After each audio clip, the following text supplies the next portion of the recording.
हमारे सामने एक ग्राफ बेसिस का क्वेश्चन है जिसमें एक ग्राफ दिया गया है और ग्राफ के बेसिस से नीचे दिए गए क्वेश्चन को सॉल्व करना है।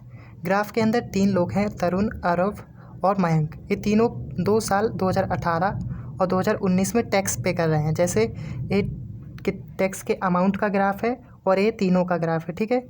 2018 पहले है और 2019 बाद में। 2018, 2019, 2018, 2019।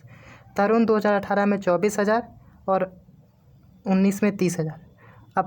अपूर्व 18 में 50,000 और 19 में 60,000।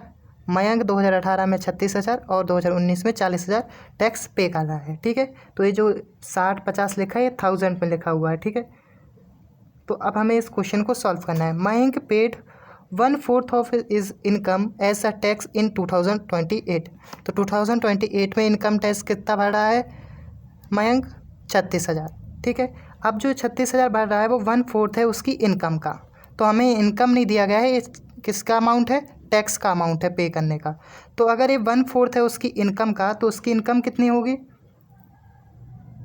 तो उसकी इनकम हो जाएगी 4 मल्टीपल, क्योंकि इनकम का 1/4 है 36,000, तो उसकी इनकम का 4 टाइम्स, उसके जो टैक्स का 4 टाइम्स होगा वो क्या हो जाएगी? उसकी इनकम।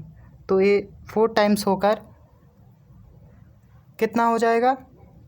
उसकी इनकम हो जाएगी 1,44,000।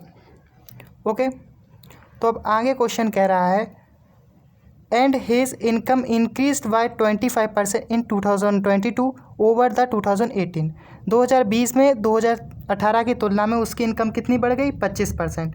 तो पहले जो 2018 की इनकम निकाली, ये किसकी है? 2018 की इनकम। अब इसमें 25% की वृद्धि हो रही है, यानी टोटल वो इनकम कितनी हो गई? 125%।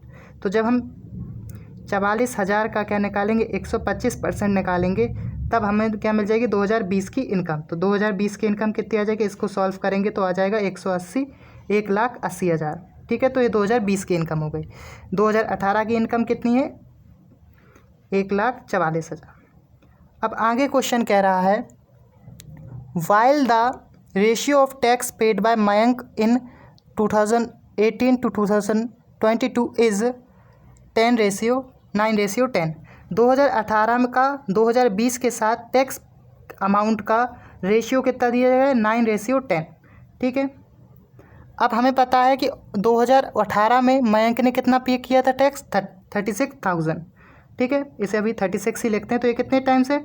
4,000 टाइम है। अभी मैं 1000 लिख नहीं रहा हूँ, ठीक है। और तो जो 2020 के भी जो रेशियो है, तो ये भी कितने टाइम्स होगा? 4 टाइम्स। तो 2020 में उसने किसने इनकम पे कितना टैक्स दिया होगा? 40,000, ठीक है। तो अब 30,000 और 40,000 क्या कर लेते हैं? इन दोनों में से माइनस करते हैं। तो 2018 में से जब 36,000 को माइनस करेंगे तो हमें बचेगा 108, यानी 1,08,000। और 2020 में से 40,000 को माइनस करेंगे तो बचेगा 1,40,000, ठीक है। अब वो कह रहा है आगे क्वेश्चन में if Mayank spends 1/6 and 25% of इस रिमेनिंग इनकम। जो रिमेनिंग इनकम बची टैक्स पे करने के बाद वो कितनी है?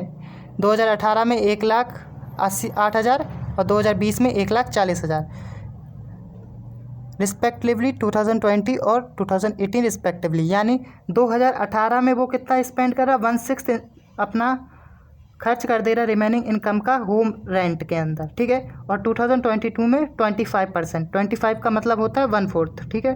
तो 1/4 वो अपने होम रेंट पे खर्च कर दे रहा। तो यानी 2018 की इनकम का 1/6 और 2020 की इनकम का 1/4। जब इनको सॉल्व करेंगे तो 2018 में वो होम रेंट 18 की इनकम का वो कितना खर्च कर रहा होम रेंट के ऊपर?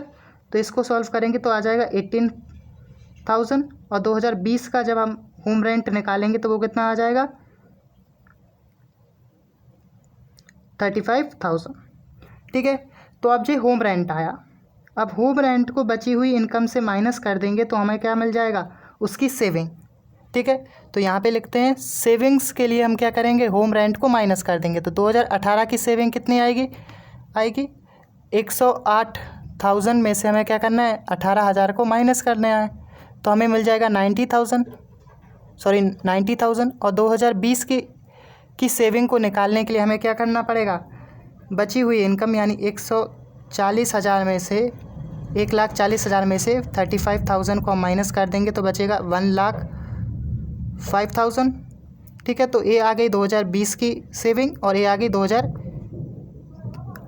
ये है 2018 की, ये है 2020 की। अब इन दोनों के बीच हमें क्या निकालना है लास्ट में, find the difference between saving of Mayank in both year, दोनों सालों में। तो ये 90,000 यहाँ है, 110,000 यहाँ है, 105,000 यहाँ है। तो इन दोनों के बीच इनकम डिफरेंस निकालेंगे तो 1,05,000 में से 90,000 को माइनस करेंगे तो हमें कितना मिल जाएगा, 15,000।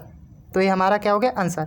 तो यहाँ नीचे ऑप्शंस भी दिए गए थे, तो A B C D में से कौन सा ऑप्शन सही होगा, ऑप्शन नंबर बी।